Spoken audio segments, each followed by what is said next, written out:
At Edward Jones, we believe rich isn't about having life all figured out. It's opening yourself to all the possibilities.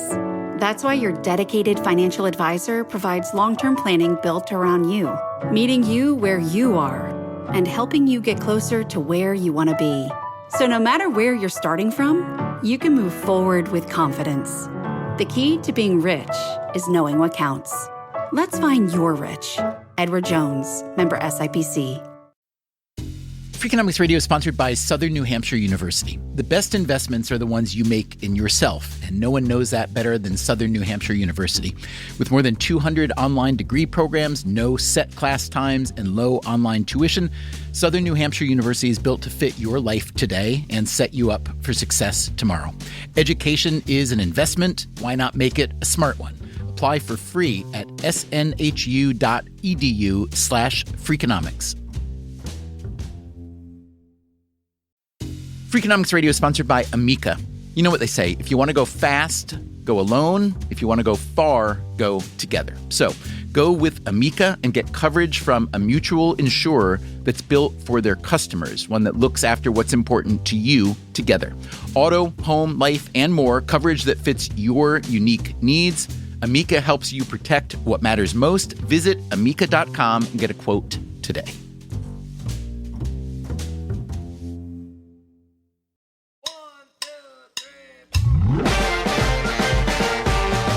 Hey, podcast listeners, our new book, Think Like a Freak, is out on May 12th. You can visit Freakonomics.com to learn more or pre-order a copy or 100 copies if you need them. And happy news here, we are bringing back our free signed bookplate offer, which means you can turn a regular old copy of Think Like a Freak into a snazzy autographed copy. You just fill in your information at Freakonomics.com and we will mail you free a hand-signed autographed bookplate to stick in your book or on your forehead or whatever floats your boat. Thanks.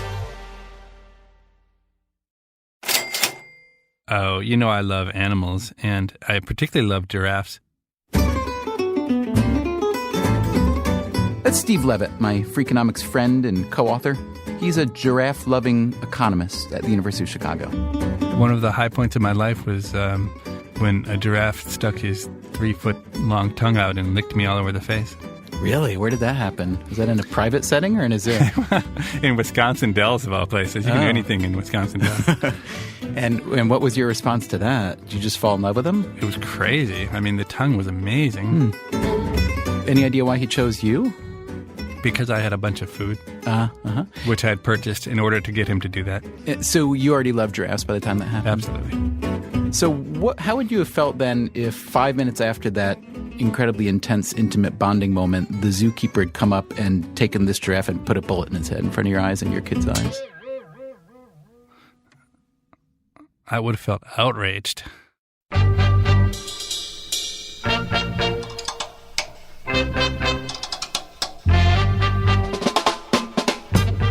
From WNYC, this is Freakonomics Radio, the podcast that explores the hidden side of everything.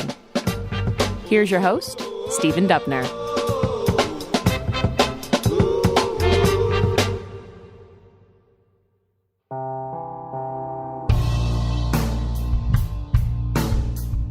Okay, so as you may know, this scenario that I just described to Steve Levitt, the sudden and very public death of a zoo giraffe, wasn't imaginary. It actually happened. At the Copenhagen Zoo in Denmark, the giraffe was named Marius. Marius, a dewy-eyed, perfectly healthy 18-month-old giraffe, has been wandering in and out of his stall, blissfully unaware of his impending fate. His misfortune... Here, speaking through an interpreter, is the veterinarian who did the deed. The giraffe walked out here at 9:15 and was led out into its yard over there. Then there was a zookeeper with some rye bread. He really likes rye bread. And he said, "Here you go, Marius. Here's some rye bread." I stood behind with a rifle, and when he put his head forward and ate the rye bread, I shot him, straight through the brain. It sounds violent, but it means that Marius... Then the vet butchered Marius's corpse in front of a crowd, including lots of kids. The giraffe meat would be fed to the zoo's lions and tigers and polar bears. The zoo made clear that it killed Marius out of kindness to some degree. Marius was 2 years old, healthy and happy, but not allowed to breed, genetically too similar to the other giraffes. Copenhagen Zoo said Marius would break European rules on inbreeding. Their view was that castrating Marius and not allowing him to be a father would be cruel. It was kinder to kill him. Much of the world did not see it that way. Marius ist tot. Der 1,5-jährige Marius, bébé girafe. Au Danemark, ce bébé girafe appelé Marius, una jirafa varón en estado sano de salud, fue sofocado. I think it's wrong. You don't put down a young and healthy animal.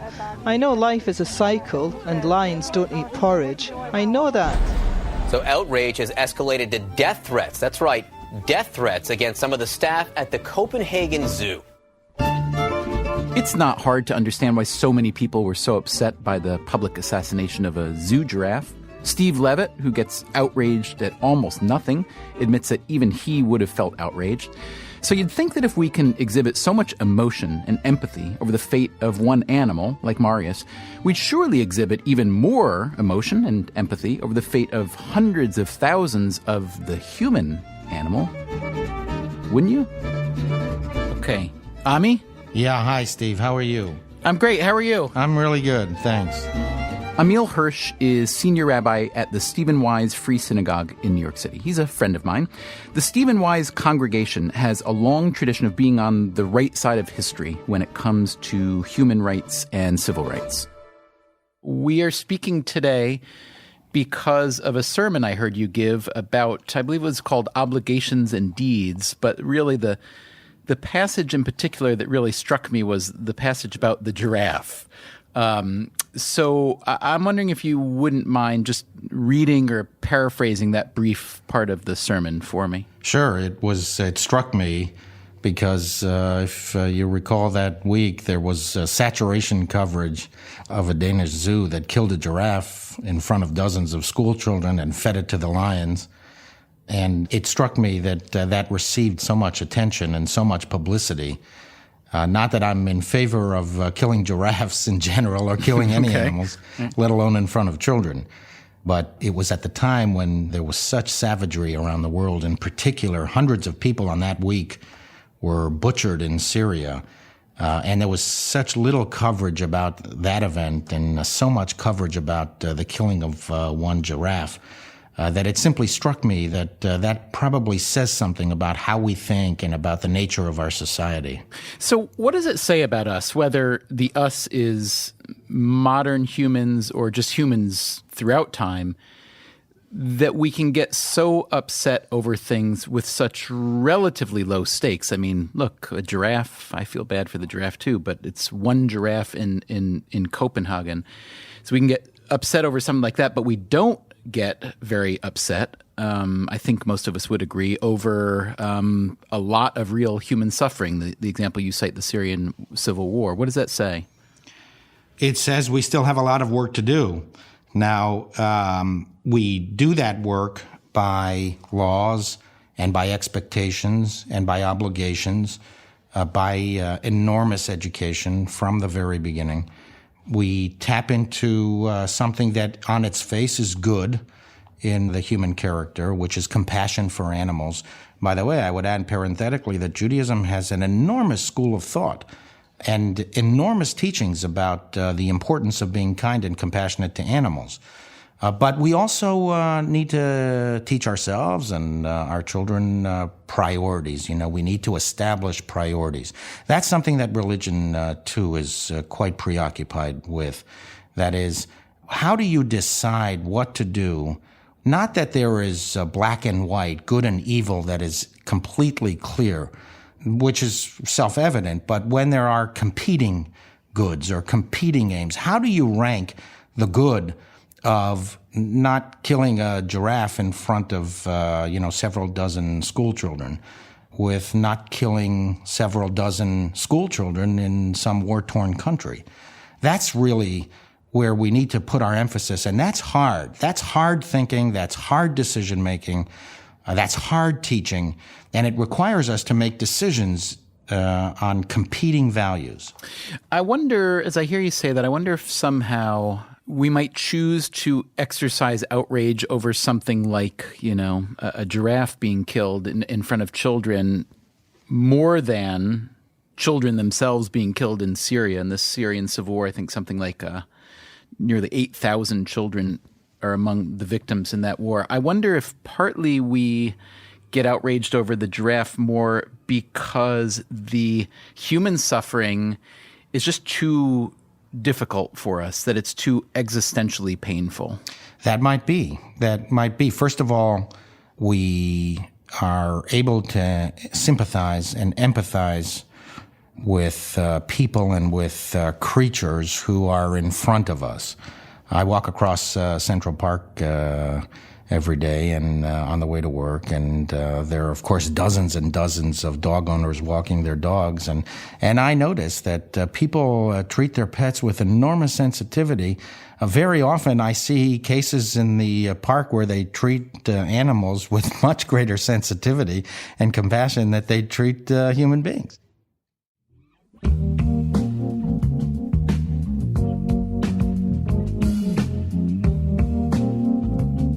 So there are a number of ways to look at this, right? It may be, as I suggested to Rabbi Hirsch, that human suffering is just too painful for us to deal with. But we should also acknowledge that showing such widespread compassion for animals is a positive step in the course of human development. Here's how Steve Levitt thinks about this from an economist's perspective. I think being nice to animals is a luxury good.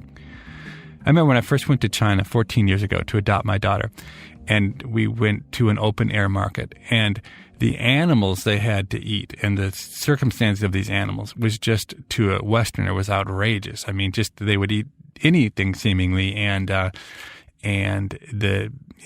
things were skinned and cats were in cages. I mean, it was crazy. And then when I went back about 5 years later to the same open-air market, what just amazed me is that suddenly they had a big section of the open-air market was devoted to fish tanks. And people had gone, in just 5 years, that China had boomed in wealth from literally eating anything they could find to deciding it was fun to have animals for pets. And it really hit home to me, the idea that when you're hungry and you're poor, the only thing you want out of an animal is to serve your needs. And then once you get rich and not so hungry, and then you want animals to play with. And, that's what's happening, I think, with the U.S. and the idea of organic and happy meat, and stuff like that. Did you just call it happy meat? Yeah, what do they call it? Yeah, happy meat. That's what they call it. Now, Levitt, how do you feel about guacamole? I love guacamole. Do you feel any moral qualms about eating guacamole, let's say? I have never had one moral qualm about eating guacamole. Can I give you a reason to perhaps consider having a moral qualm about guacamole? Sure. It will only make me worse off, but go ahead and do it. If you'd rather me not spoil it for you, I don't have to. I think I'm willing to take the hit so our listeners can get the pleasure of watching me suffer. Coming up on Freakonomics Radio, if you are going to feel bad about animals being killed, whether for food or because of their genetic makeup, then you may want to re-examine your feelings about avocados. There are no conflict-free avocados. And could it just be that humans are our least favorite animal? I mean, my kids would gladly trade a human for a polar bear any day of the week.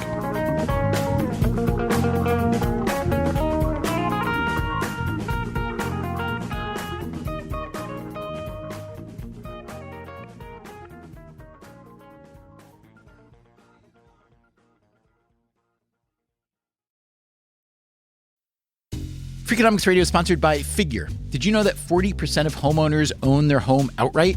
If that's you, don't let your equity sit idle. Tap it with a home equity line of credit. Figure, the #1 non-bank HELOC lender in the U.S., helps tap equity you've built in your home so you can do things like tackle a renovation or pay down debt. HELOC is a line of credit secured by your home. You can draw what you need, repay, and draw again. Figure offers a 100% online application. Get approved in 5 minutes and funding in as few as 5 days. It's faster than a bank loan and cheaper than a personal loan. Check your rate today without impacting your credit at figure.com/Freakonomics. This post is sponsored by Figure, NMLS ID 1717824. Figure is an equal housing lender. For more information about their licensing, visit nmlsconsumeraccess.org. Figure's HELOC is subject to credit approval and terms apply. Freakonomics Radio is sponsored by Everpure. Data is crucial to businesses, but managing it can create friction, risk, and manual work. Everpure transforms static data into a living system, intelligent, instantly accessible, secure, energy efficient, and ready to perform. Plus, there is zero downtime for upgrades and maintenance. Whether your data is in the cloud, on premises, or at the edge, Everpure makes data management so simple it feels like second nature. Tame your data chaos with Everpure. Visit everpuredata.com to learn more. Freakonomics Radio is sponsored by Southern Company. The world and its energy needs are always changing. Southern Company's commitment to meeting this demand stays the same. That's because Southern Company believes energy is more than a utility, it's what powers possibilities. So they are looking ahead and investing $80 billion in infrastructure upgrades and are committed to fueling growth in ways that benefit all customers so that reliable and affordable energy is accessible for generations to come. Go to southerncompany.com to learn more. Southern Company, building the future of energy.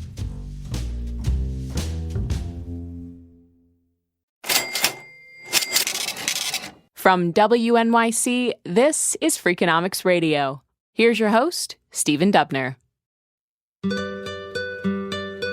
Hi, Jose. Yeah, hi, how are you? Hey, good. This is Stephen Dubner. Nice to meet you. Hey, Stephen, same here. I recently had a conversation with a fellow named Jose de Cordoba. I'm a reporter for the Wall Street Journal based in Mexico. I not only cover Mexico, but large areas in Latin America, depending where the news is coming from.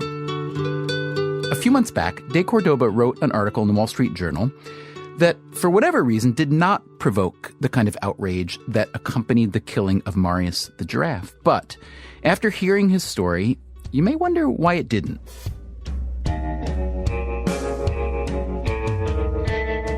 It was totally random. I wasn't looking to do a story about avocados at all. I was going to do a profile. The man he wanted to profile was a vigilante leader who was trying to get other people to join him in fighting a crime and drug cartel known as the Knights Templar. It used to be called La Familia and now it's known as the Knights Templars. They're basically a huge extortion operation. They extort everybody and everything in Michoacán. Everything that moves is extorted. So de Cordoba was in the state of Michoacán, which is on Mexico's Pacific coast, and he was following this vigilante leader around. We ended up in this little town, Tancintaro, up in the mountains, which is the setting for the story. He had no idea how big the avocado industry is in this area. We entered the town through avocado groves. Then we passed the statue of an avocado right in front of the town, and took note of that. As it turns out, 80% of the avocados sold in the U.S. are grown in Michoacán, about 500,000 tons of avocados a year. More than 150,000 tons come from this one town, Tancítaro. But it wasn't just the avocado statue that caught de Cordoba's eye when he drove into town. There are two burnt-out giant export packing houses, big businesses for the area. And they were burned down on the same night. So what happened? As best as he could tell, these avocado packing houses got torched because their owners didn't pay the local criminal gang, the Knights Templar, the protection money they were supposed to. I was able to talk to a small packer, and he gave me the details about what he was paying. Growers who know the big packers say they're paying from anything from like $15,000 a month to $20,000 a month. And it's not just getting a cut from sales of, the avocados themselves and the packing and the trucking. You're right that there's a cut of, let's say, fertilizer sales and so on, yes? Yeah, all up the production chain, people have to pay off the Templars, or were paying off the Templars. You know, the guys who provide the fertilizers, the guys who provide the insecticide, the people who provide the workers to go out and harvest the avocados, the trucks that transport the avocados to the packing houses, and so on. Okay, and what happens if I'm a trucker or a packing firm or a farm and I decide to not pay you? Well, you got big problems. If you're a grower, and this may happen anyway, but you might have a family member kidnapped and held for ransom. That is exactly what happened to one local avocado grower. What happened was that the daughter of a local Jehovah's Witnesses preacher, a person who was much esteemed in the area, Maria Irene Villanueva, was kidnapped back in November. And she was kidnapped by the local Templar head, a guy named El Seco, the dry one. And he demanded an 8 million peso ransom for her, which was something like $600,000. The father, who owned a small avocado grove, basically couldn't come up with the money. So what he was going to do was going to give the Templars his avocado grove in payment for his daughter. In the middle of all this, for some reason, she was killed. She was murdered. She was shot. This murder, De Cordoba says, swung the local momentum in favor of the vigilantes. And in some places, the Knights Templar seem to be in retreat, but it's a tenuous retreat at best. They are a powerful and profitable organization. Last year, they made an estimated $150 million. They're named after the Knights Templars, a medieval order of warrior monks, but they are enormously violent.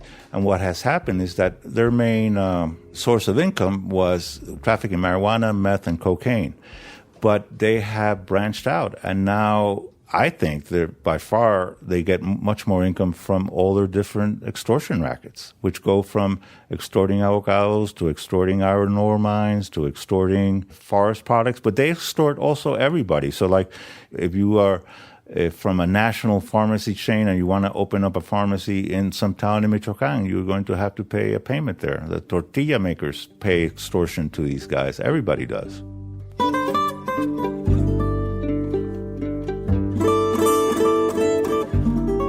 When's the last time you had an avocado? I eat them most days. I love avocados. Has this changed your consumption at all, or no? No, I love eating avocados. As a matter of fact, I think I'm eating more since I went up there. Do you don't try to seek out kind of conflict-free avocados? There are no conflict-free avocados. No.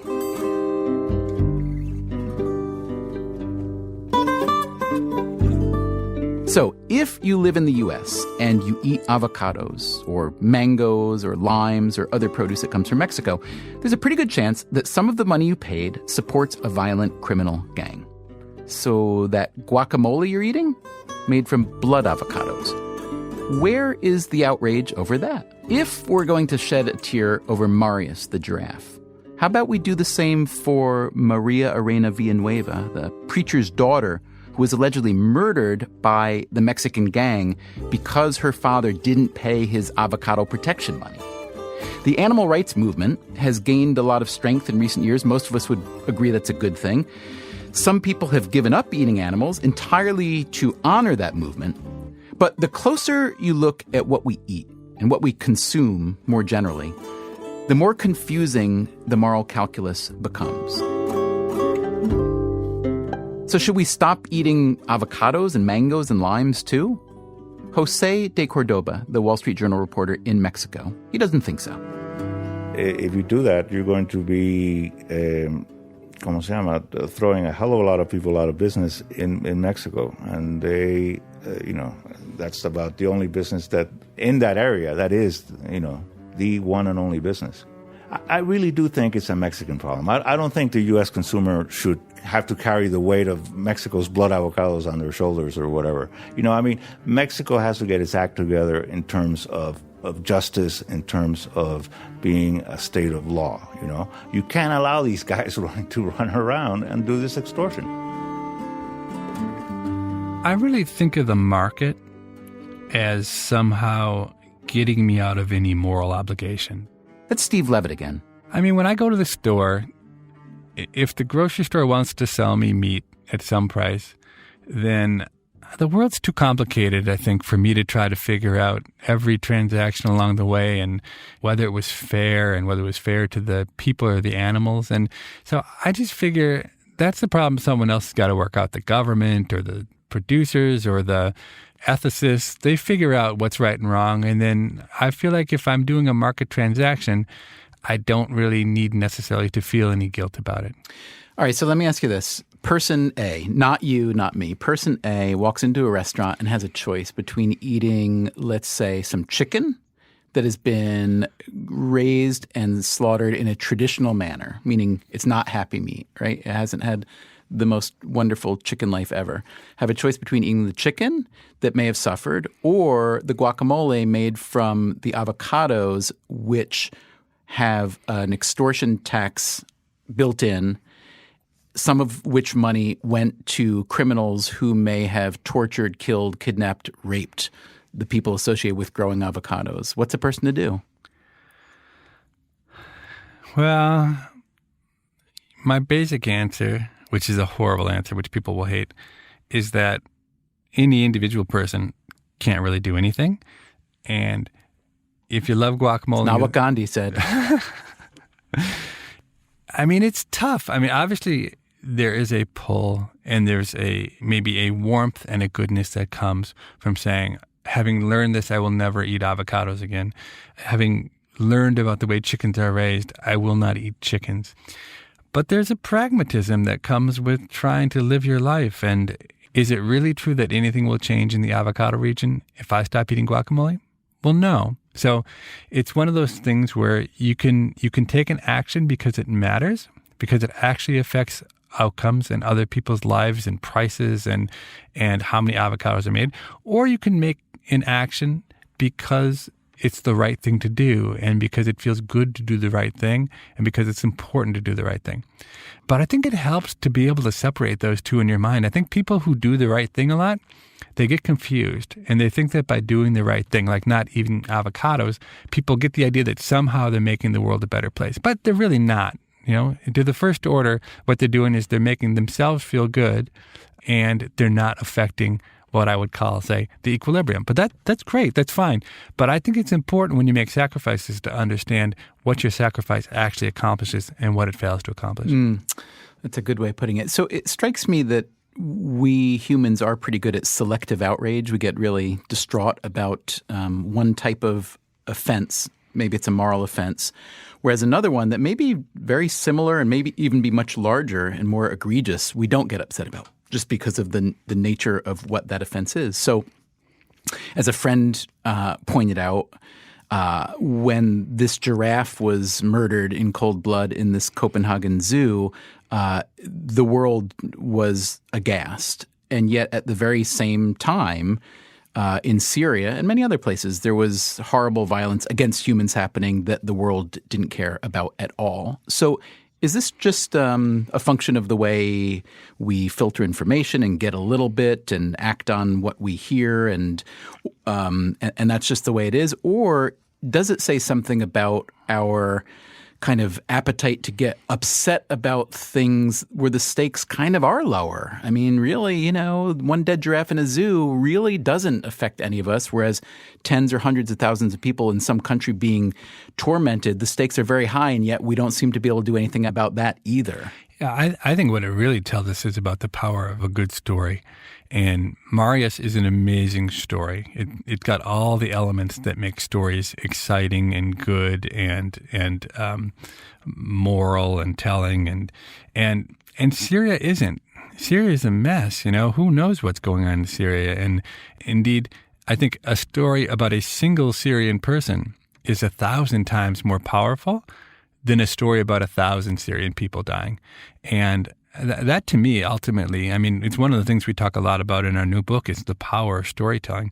And, both for good and for evil. And I think that's what's going on, is Marius is like the greatest story ever.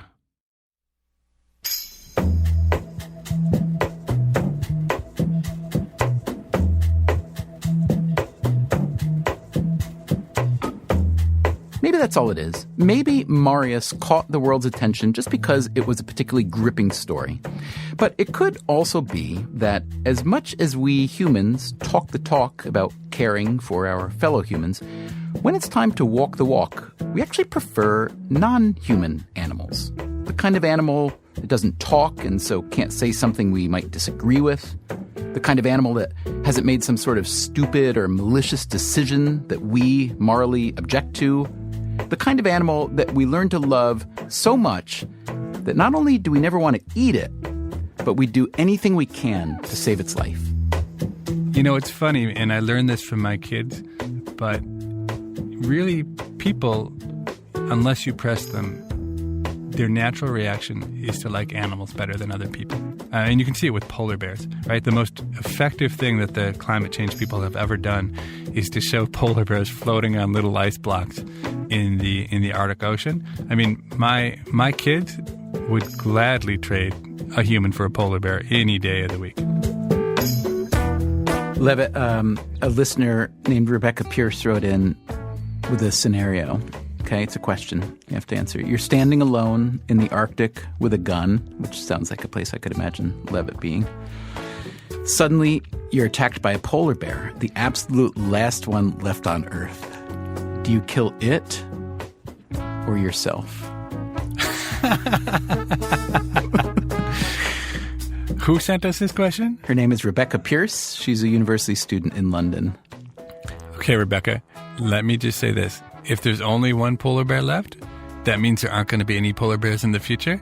And whether I kill that polar bear now or it dies on its own in a few years doesn't matter. So I definitely do everything I can to kill the polar bear. Not the answer I was expecting. So kind of on a technicality, you're going to, right? But I was thinking... If there were two polar bears, a girl bear and a boy bear, then it would be a much harder choice. Whole nother story there. And Levitt, yeah. But I was imagining that you were just going to try to line yourself and the bear up with one bullet. That's the answer that I was envisioning for you.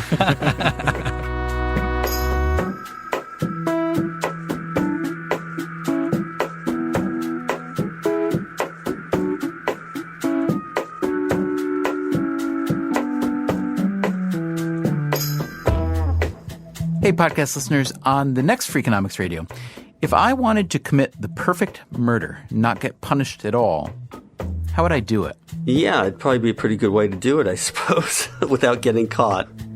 In some places, you can hit a pedestrian with your car and get away scot-free. That's next time on Freakonomics Radio.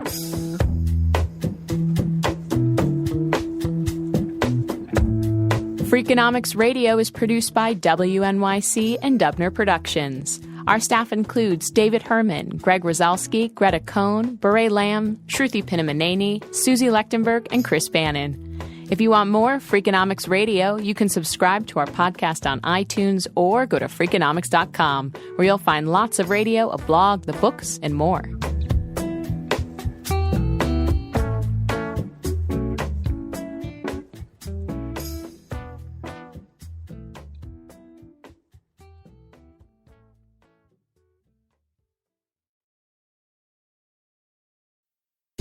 Freakonomics Radio is sponsored by Ozempic.